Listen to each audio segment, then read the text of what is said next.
earlier from your colleague, Dr. Alegria, that this is an overburdened system.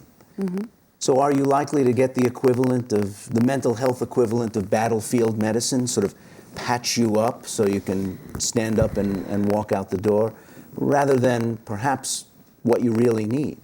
Well, I think that what the point that Dr. Alegria made was very, very important.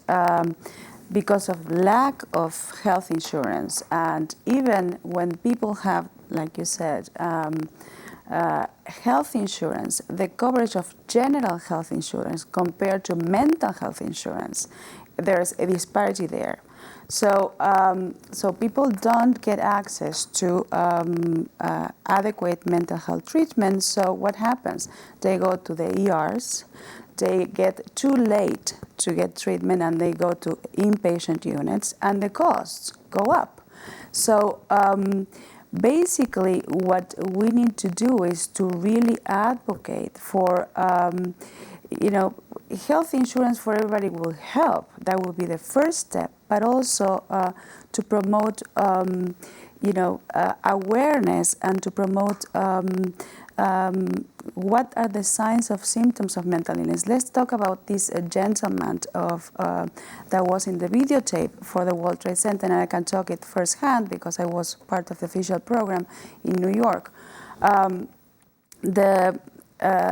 Because this person probably got the city of New York did an excellent job in terms of expanding the healthcare to everybody affected by 9/11. But the first screening was physical symptoms, asthma, GI diseases. But then it was attached to mental health screening, and people who have been suffering from post-traumatic stress disorders, like rescue workers, people who were in the vicinity, residents, did not seek mental health care because they thought that the symptoms of PTSD were normal.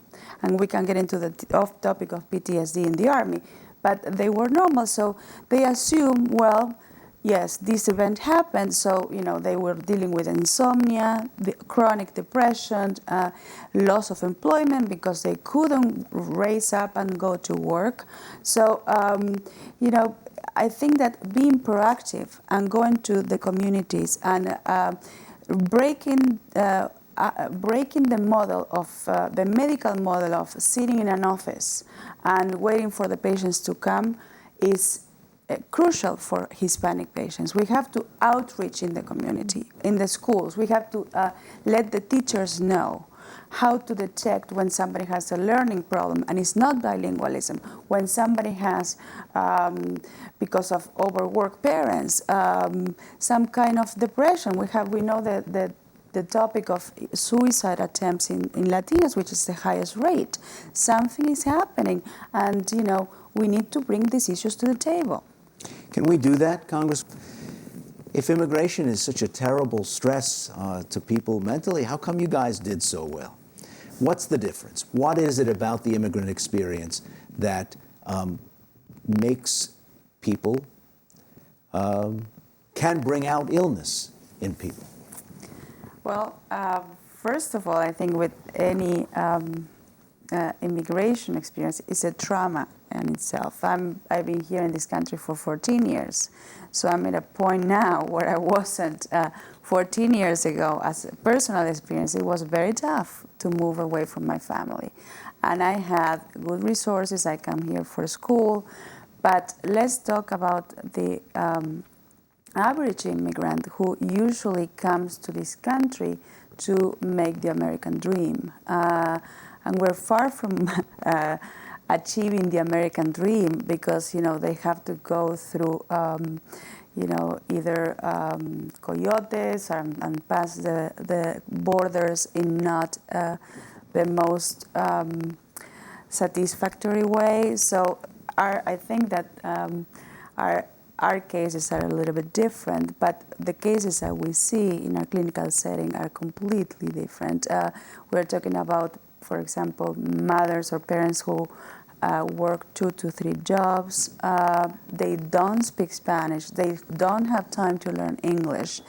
And I believe that part of the high suicide attempts among Latinas is because these young Latinas are overburdened by the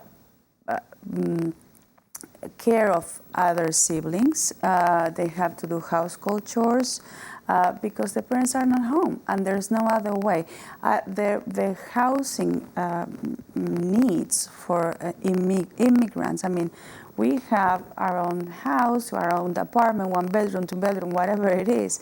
But I've seen clients who live like 7, 8, 9, 14 people in a studio or a 1 bedroom.